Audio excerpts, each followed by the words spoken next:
Welcome back everyone, and it's time to go balls deep. And once again guys, the My Hero Academia was gosh damn 1 million degrees hot.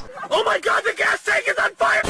In this video, we are going to break down the epic fight between Endeavour and Shigaraki, depicting the greater message Horikoshi is trying to show regarding the moral dichotomy between good and bad, and how they are like the side of a coin. Also, how Shigaraki, being the symbol of villains, will fall parallel to the symbol of peace. So right off the bat, chapter 276 starts with a helicopter roaming into the scene. The news reporters wants to get the latest scoop on what's going on. Seriously though, this place is a war zone. I thought these guys would have a little bit more sense than that, risking their lives for a news update and shit, but you know, it has to be done. Either way, from the news reporters, we get a bird eye view of what's going on in the city. The octopus face looking dude reports that Jakku City is reduced to ashes, and a dozen of pro heroes and police officers are evacuating the civilians in mass numbers. He then goes to say that this horrific scene is similar to that of Deka City from last year, where if you remember, Deka's central tower was the base of operation for Destro and the Liberation Army. It was also where they held Giran hostage before the tower was disintegrated by Shigaraki. The reporter then adds that because of the debris and dust, it's hard to make out what's happening, but he can make out that the heroes are fighting something. Now, this might be a stretch, but once again, the use of the word something representing Shigaraki shows how much Horikoshi is trying to depict the dehumanization of Shigaraki's character. He has truly become a demon out of the comic book that all for one read as a child. Moving back to the reporter, he reminds the audience, including us, that this attack is yet another large-scale act of terrorism that began happening a year ago, from Hosu City to the Communal Ward incident, which brings the question to the wider public on what's going on in this country nowadays. This moment is a milestone that will be imprinted in the history of the My Hero Academia universe. My guy Horikoshi then artistically illustrates the obliviousness of this earth-shaking event that's taking place. He does this by showing the family and loved ones of our heroes, from the smile on Deku's mother to the Todoroki family living their lives, to Bakugo's mama sipping on the tea while reminiscing about her kids' past. Now guys, I also want to point out on the callback to Endeavour's family, which can be a foreshadow on what's about to happen. Endeavour has clearly sent more flowers to his wife, in which she is holding dear to herself. All of Endeavour's effort has been noticed. It seems Endeavour has already redeemed himself to some degree. I'll talk about that more in a bit, but either way, everyone and the public's ignorance on what's about to happen to the world is then grinned upon by the true mastermind behind this attack. All for One, locked up in the highest security prison, Tartarus, smiles as though he knows everything that's happening in this very moment. So much foreshadowing is being thrown at us by Horikoshi in this chapter. We then see the old hero of hope, All Might, watching all of this news unravel with Eri sitting beside him, which is a massive tell for Eri's involvement in the future. If you guys think about it, this is very similar to the tragedy that happens in our own world. When a disaster or an attack occurs, as kids we sit horrified with our parents looking at the news. In some ways, this shapes our own worldview and perspective. The chapter then goes back to the fight between the heroes and Shigaraki. Aizawa managed to use his own quirk on Shigi, stopping him from using his quirks. But we see Shigi still floating in the air, which initially gives us the assumption that Aizawa only managed to erase one of Shigi's quirks rather than all of them. But this later gets questioned. While this is happening, we see Gran Torino running off with Bakugo and Deku. This old geezer just literally saved these two from being destroyed by Shigaraki. Endeavour also rises back up, showing that he pretty much came out unscratched by Shigi's previous attack. Shigaraki, realizing the gathering of all the pro heroes, he gives a command through the device the doctor gave him, relaying the message, "Kill every person you see." Yeah, I don't know why Shigi sounds like that in my head, but you know, he seems like a broken up man. Anyways, the dragon lady Ryuko shouts to Endeavour, giving Shigi's location. Endeavour, needing a boost to get there quicker, flies towards his sidekick Kiddo, who can alter the course of bodies in motion. He applies his quirk so Endeavour can get slingshotted right towards Shigaraki, as Ryuko shouts out that Shigi cannot use his quirk, and I'm talking about quirks with an S, meaning that it's believed that all of Shigaraki's quirks were affected by Aizawa's eraser. This initially is kind of confusing though, because Shigaraki has been in the air for a while now. You know, what the frick, how the frick is this even possible? My man ain't got no quirk, he ain't got anything to keep him up. Yeah, he's floating and shit. We move on to Aizawa, who has an injured leg and retrospectively thinks that he should have used his quirk after hiding, but then Manuel challenges that thought, telling him that Shigi could have used decay on the ground in the meantime, basically telling our man, don't think too much about how things turned out. Manuel is also giving Aizawa support. This guy needs to win the support hero of the year, because seriously, my man is even going as far to lubricate Aizawa's eyes to help him against his dry eye syndrome so Aizawa can keep using his quirk on Shigaraki. Which moves us back to Endeavour's fight with Shigaraki. Shit's about to go down. It looks as though Endeavour has made up his mind to go all out, even to the point of killing this guy with his next attack. Endeavour's resolve came from the fact that Shigaraki is a murderer and took too many lives. God damn you murderer, man. God damn Shigaraki, you went just a bit too far, man. You're crazy. But Shigaraki somehow manages to survive his attack, only really taking damage to his arm. At this point, we finally get an explanation on how Shigaraki is able to stay up so high in the air after jumping, and how Shigi was able to tank Endeavour's attack, even though Aizawa's quirk is still locked on Shigaraki. The answer is because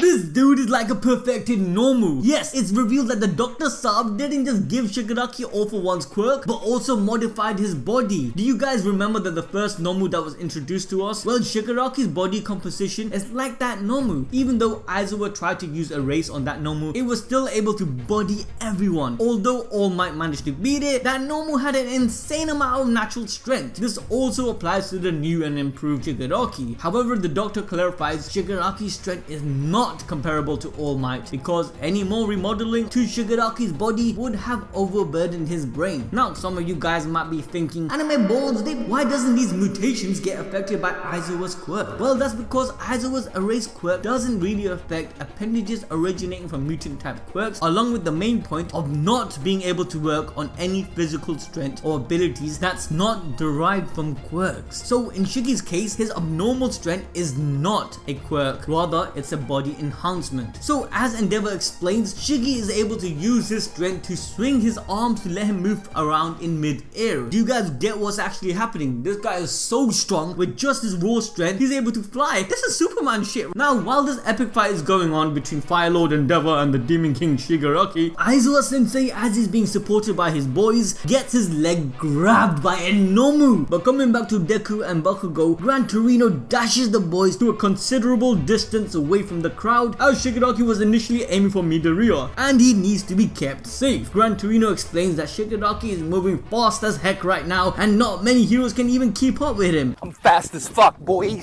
Gran Torino then gives our boys Deku and Bakugo a run through, and damn, we need to make a counter because it's referred to as a thing once again by Gran Torino, reinforcing the dehumanization that has been constantly pushed into our heads throughout the last few chapters. Gran Torino also decides to jump back into the action so he can be the legs to Aizawa's eyes, as he's somebody who can actually keep up to Shigi's speed. Well, kind of, because the guy is old now, isn't it? So you have to give him some credibility there. However, Gran Torino asks the boys to hide, because if Shigaraki has All for One now, then all of the efforts will be for nothing. Gran Torino even emphasizes this threat of the monster Shigaraki by saying, "We are up against just one guy. If this many of us can't get the job done, then what is the point of this hero-saturated society?" Now, this statement by Gran Torino is actually kind of balls deep, because it's a foreshadowing of what will happen after this arc or the saga, as after seeing the destruction one man has caused, even after all these heroes are trying so hard, this will make the society question how things are. This event is similar to how in our own society, tragic events changed how things were done, especially towards how we fly, and made our security measures evolve. Once again, going back to seeing little old Eri earlier in the chapter watching this unfold. This is similar to how we are witnessing our own pandemic right now. What's happening with COVID could also be comparable to what is happening to the world of My Hero Academia. This in the My Hero Academia universe is a world-defining moment. The people in My Hero Academia will have the realization that this current system of heroes and villains isn't working. The grandeur and prestige a hero gets is like a celebrity. Instead of worrying about getting stronger or how to catch the next bad guy, they have to also worry about which TV ad they will feature in next. We see this in the anime where wannabe Natsu and the civilians are treating Endeavour and Hawks as if they are some kind of elusive figure whom they can't be next to. While this idolization of figures could be beneficial to breed new heroes, but it is also a hindrance to the main job for these guys. And this is the very idolization which fuels the issue of villains, where them and the heroes are seen in a black and white light. We can actually see this with the Yakuza, as they see themselves as an honorable group, and some could consider them to be in a grey area for dangerous groups. But this right or wrong and no middle ground mentality mentality bred someone like Overhaul. What I'm basically trying to say is that a change needs to happen in the hero society. Heroes and villains aren't just two groups. Endeavour might be a hero, but the way he's treated his family and kids is villainous. Twice is a villain, but his actions towards his friends and his inherent good nature is heroic. We even see more evidence of some kind of reform waiting to happen after this arc. In the beginning of this chapter, there are panels of the parents of our heroes and Shoto's siblings. They are shown here in this chapter where the current symbol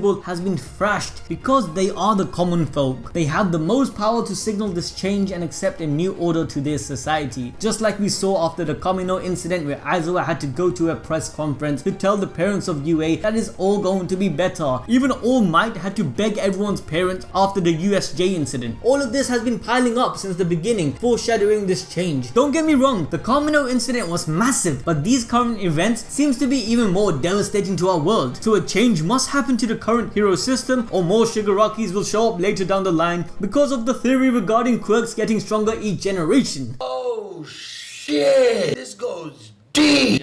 But if I say any more, Sin and Kevin, our editors, will beat the shit out of me. So if you guys want to hear more, let me know down below in the comment section, or give us a tweet like these lovely people. Click the join button and become a member. Help us out in these hard times. I don't even have a microwave, guys. I'm starving, man. But Roku Senpai, who's also Visit King, asks the question of why Shigaraki is fighting Endeavour and Deku and Bakugo. Well, I hear you, fam, and we'll explain that in a second. Moving on, we turn to the next page and are met with a bunch of Nomus, which looks to be high-end. Every hero is shocked by this. They can't believe it. How the heck will they defeat this monster who is Shigaraki and all of these other monsters? And fam, the next page isn't looking any good for these heroes either, where we come to the devastating image of Shigaraki straight up standing on top of Endeavour with the hero pose. Horikoshi does a brilliant job to even emphasize the parallel, because Shigaraki is forced to use the opposite hands that All Might used to perform this pose, which illustrates the mirror image of good and bad. Guys, I just turned off my balls deep quirk, but I guess it's once again time to use my balls deep prediction quirk. It's showtime! So let's get into the symbolism behind Shigaraki defeating Endeavour in this chapter. Obviously the point to mention is the symbolism behind Shigaraki's arm raised as he is mocking the stance of All Might's victory pose, which was instilled into the minds of the public that everything is okay. Daijabu desu ka? Daijabu!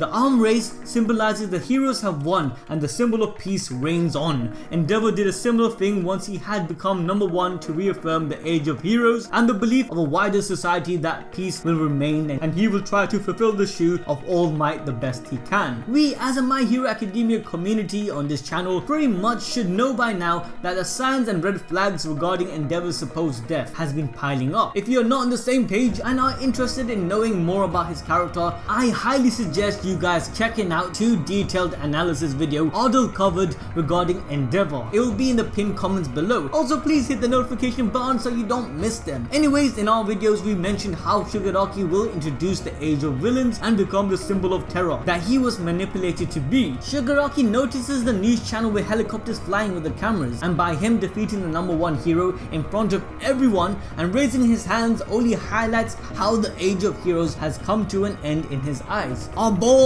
deep theory is slowly coming true, as this is all interconnected with All for One, as he suggested to his brother that the first One for All user that fantasy will become reality in regards to the comic book they read as a child. In that book, the villains defeat the heroes and become the Demon King. However, the book ends with the heroes creating a resistance, relating back to reality. Overall, in this part of the battle, one of these heroes will die. It could either be Endeavour, Aizawa, Gran Torino, or Ryukyu. Whoever it may be, the effects and message of Horikoshi's story will still be highlighted, showing the overbearing strength of the villains and how the current society will crumble. I mean, just look at the surroundings. Shigaraki did that with just a single touch, and he managed to destroy a whole city. Horikoshi is really metaphorical with a lot of these depictions he has been showing lately in the past 20 chapters or so, and to be honest, it just keeps blowing our minds and raises our respect for him. I swear to God, this is the type of stuff that me and Ardell would study at high school in media analysis class or English literature. That's just deep, bro. That's deep. But moving on to the signs of Endeavour's death, we all know his character wants to redeem his life for the pain he caused his family, and he's trying to glue his life back together by upholding society and admitting his mistakes he did to his family. Endeavour's stubbornness to seek forgiveness when he faced high-end Nomu made him prevail as he went to the sky and burned like a phoenix, thus being reborn with the scar that represents his commitment to making a change. And what's crazy is that not too long ago, we also found out that Hawk's full name is Kaigo Takami, and if we put 2 and 2 together, the puzzle of the story is coming together. The thief Takami most probably was Hawk's parent, who abused Hawk and forced him to steal with his quirk. This would also explain how Hawks became great at using his quirk, but we also know Endeavour captured Hawk's thieving parent,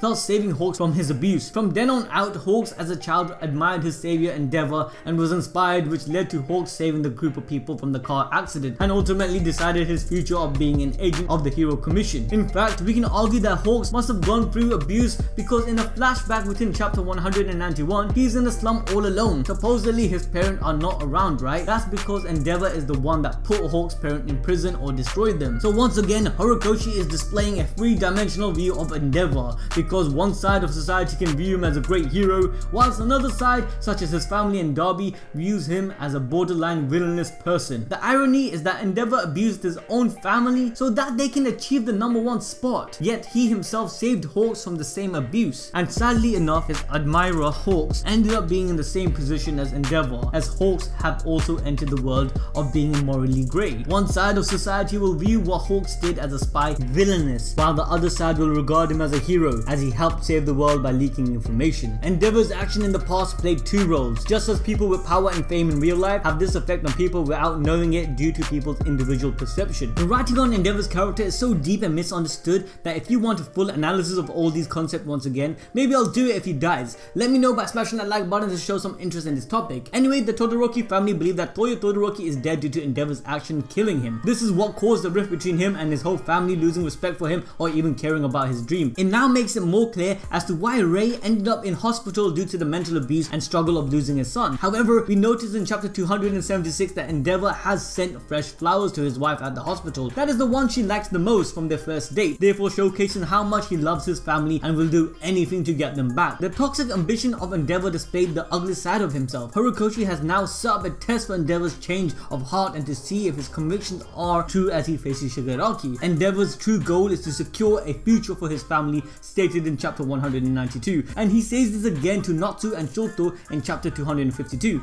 but Shigaraki is going to destroy that future for them if he wins. The foreshadowing of his sacrifice seems to be displayed to us quite often. The attitude he displayed is of someone that is willing to sacrifice everything to atone for his sin, because he feels just like the scar on his face that permanently damaged him, he has also scarred all of his children with the abuse. Endeavour has become a very self-reflective person after becoming the #1 hero, and this causes him to understand the emotional turmoil he caused, which makes him not seek the forgiveness until his children's scars have healed in their own time. However, Endeavour's death is foreshadowed because he himself states that every dream he has of his family together again having dinner is not with him. The irony of this is that Endeavour ruined his family by interjecting himself too much into their lives, trying to control them, but now he sees the only way of fixing it is by distancing himself and not being there anymore. That's why he declares to them that in the previous chapters that he will live alone in the apartment from now on for their safety. With all this, the important thing is that Shoto's character needs a reason to defend his father, and this is what is being built up right now in this arc. Shoto needs to believe that his father is a reformed man, so when he comes to face Darby in the future, he will be valid in his arguments against Toyo Todoroki. He will believe in Endeavour's redemption regarding his flaws and why he wants to fix his mistakes as he faces Shigaraki. Because with Endeavour living alone after an event like this where he either dies, loses quirk, or becomes severely injured, it's a chance for him to hear the tape Hawks got about Darby revealing that he is Toya, and then Darby attempting to take his life, where the story will unfold even further for the Todoroki family saga to unwind. Okay, so going back to the chapter, we then see our boy Shigaraki recalling his conversation he had with the doctor about the Nomus, in which he asked him how to handle them. The doctor Saab is seen telling him that they are actuated by an electrical pulse, and to control them, all Shigaraki has to do is tap the button on the device he has given him. He also mentioned that they only listen to specific people, making them the perfect servant for the villain king. So earlier when Shigaraki Shiggy made that command to his device, he basically told the Nomus to kill anyone at sight. Coming back to the present though, the doctor brags about Shiggy keeping his high end safe and points out that Shigaraki must have created an induced current with the radio wave, but he also says that these Nomus haven't made it to testing phase yet, so they can't really think for themselves, but they're still very strong, and because they ain't perfect, my dog decides to name them near high end. Yeah, no, right? Talk about creativity. I don't know what he was thinking. Suddenly, two of the Nomus starts heading for Eraserhead. More than likely, Shigaraki is sending some signal to target him. Gran Torino decides to intervene and protect Eraserhead because right now, this dude's quirk is the only thing protecting everyone from certain death. Gran Torino tells Deku and Bakugo to stay hidden before charging into battle on his own. But let's be real now, these two ain't going to be staying still to do nothing. Shiggy then charges straight at Aizawa sensei. Right now, this man has superpowered Nomus and the new symbol of terror on his tail. Between being injured, having super dry eyes, and pushing forward and using his quirk, and now being the sole target of Shigaraki, Aizawa is simply not having a good day. Naturally, Aizawa is worried for his life, but not for the reason you or I would be. No, instead he's worried that if he's killed, no one will be able to restrain Shigaraki, but most importantly, his student comes to mind, thinking he still needs to do so much before he dies, like see them graduate and become the heroes they need to be. Aizawa sensei is literally one of my favorite sensei in anime. I know we have Jiraiya, Kakashi, even one of the greatest sensei of all time. You know, I'm talking about Onizuka here, but seriously, Aizawa is up there. Aizawa sensei is thinking about everyone else but himself in a situation like this, and Shigaraki charges towards Aizawa when suddenly, yeah, these last two pages are seriously the hype I expected from an epic series like this, because just as Aizawa was about to get bodied by Shigaraki, Gran Torino joins the fray. However, they seem too slow, but Deku out of nowhere, my boy, this guy is at 45% full crawl, literally jumps at Shigaraki, saving his sensei. Bakugo right behind him, both thinking the same thing, that this time around it's their turn to repay everything that Aizawa sensei did for them. Now in the last chapter review, we mentioned our theory that Shigaraki still has some of his quirk destroying bullet, and it would be very symbolic that these bullets would be used against Aizawa, allowing Shigaraki to once again use his own quirk. This would make a lot of sense to push the win for Shigaraki and the villains in this battle, ending it in a retreat for the heroes. But Aizawa's existence is still needed as a sensei for the kids to grow, so that they can become the heroes they need to be. Hopefully Aizawa will not die. However, like I mentioned earlier, a prominent hero will die in this war. Twice death forces the narrative to balance things out. Our man Horikoshi will play his cards in that direction. Cross and a couple of other heroes have bit the dust, but someone must die for Deku to be pushed once again to be the hero everyone needs. A lot of people have been foreshadowing even Gran Torino. I mean, what better choice is there than an old man that has done his job in the story and is willing to let the next generation carry on the will of one for all. Gran Torino knows the truth about Midoriya, so he will do anything to save him. He was also Deku's sensei for a while, so it will show the same growth Deku needs to become mature. But with that, guys, let me know what your guys' thoughts are. Who is going to die in this war? Put it down in the comment section below and we'll talk about it in the next episode. See ya!